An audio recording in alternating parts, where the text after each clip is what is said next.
7h et presque 14 minutes sur Europe 1, l'heure de retrouver donc la revue de presse avec Dimitri Vernet. Alors mon cher Dimitri, donc vous nous le disiez, oui, forcément. Les Jeux Olympiques sont à la une de tous les journaux ce matin. Avec deux noms en une de quasi tous vos quotidiens ce matin, ceux de nos deux nouveaux médaillés d'or français, Pauline Ferrand-Prévot en VTT et Léon Marchand en natation hors catégorie, titre le quotidien sportif L'Équipe. Le Roi Léon pour la Dépêche du Midi, le quotidien régional, oui, qui savoure la performance historique de l'enfant du pays hier soir. Le nageur toulousain de 22 ans, qualifié même de Dieu par la même Laure Manodou dans les colonnes du Parisien, a éclaboussé le monde par son talent dans le bassin olympique de Bercy. En finissant le 400 mètres 4 nages en 4 minutes 2 et 95 centièmes. Léon Marchand n'a pas seulement laissé ses adversaires de bain 6 secondes derrière lui, il n'a pas seulement non plus remporté l'or, il vient une nouvelle fois de marquer l'histoire de son sport en brisant le record olympique d'une légende de la discipline, un certain Michael Phelps, son idole, qu'il a souvent tenté d'imiter, comme le rappelle L'Équipe. J'étais fan de Michael Phelps, j'ai regardé sa course des milliers de fois, disait-il il y a quelques semaines, mais j'ai arrêté en 2021.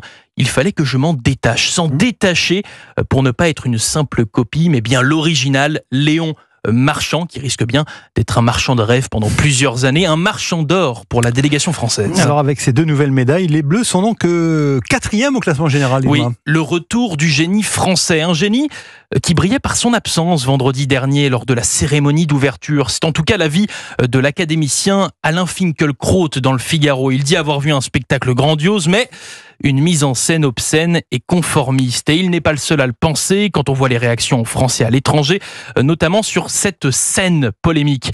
La parodie du tableau de la scène par des drag queens, tellement polémique que les organisateurs de Paris 2024 ont tenu une conférence de presse hier pour s'excuser. Si des gens ont été offensés, nous nous en excusons, a déclaré Anne Descamps, la directrice de communication, comme quoi Monsieur Finkielkraut n'est peut-être pas si seul comme le laisse pourtant penser Libération, qui ne mentionne pas cette conférence de presse dans son journal ce matin et qui préfère parler de cette cérémonie comme une réconciliation entre le wokisme et l'universalisme. Il y a quand même eu donc quelques couacs pour le début de ces Jeux Olympiques. J'aimerais dire le contraire, la presse aussi, sûrement. Mais oui, Lionel, on peut parler de couacs. Le journal Les Échos revient notamment sur le sabotage des lignes TGV qui a provoqué un véritable chaos dans les transports. L'enquête avance et les soupçons s'orientent sur la piste des activistes d'ultra-gauche, écrit le quotidien. Enfin, cerise sur le gâteau posé par Aujourd'hui en France avec cet article en page 21. Je vous lis son titre. La Seine trop polluée pour s'y entraîner. Ben oui, vous ne rêvez pas, les Jeux ont commencé et les athlètes n'ont toujours pas pu plonger une tête, n'ont toujours pas pu se baigner, même pour s'entraîner. Oui, ça promet cette histoire. C'est encore le cas pour cette journée de lundi. Bon, on termine cette revue de presse sur une note plus positive tout de même, Dimitri ? Oui, et quoi de mieux pour se faire que des notes de musique ?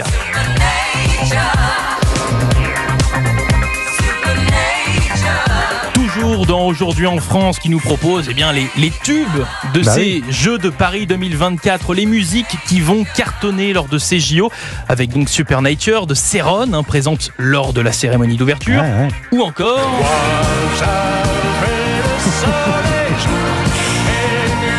c'est les rugbymen, ça.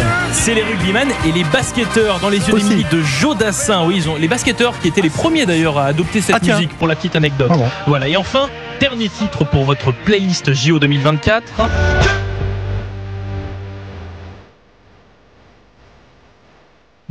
Johnny Hallyday, Que je t'aime, le titre de la victoire pour nos Bleus, puisque c'est cette musique, Lionel Estelle, qui a et qui va retentir dans les stades, enceintes olympiques, à chaque médaille d'or tricolore.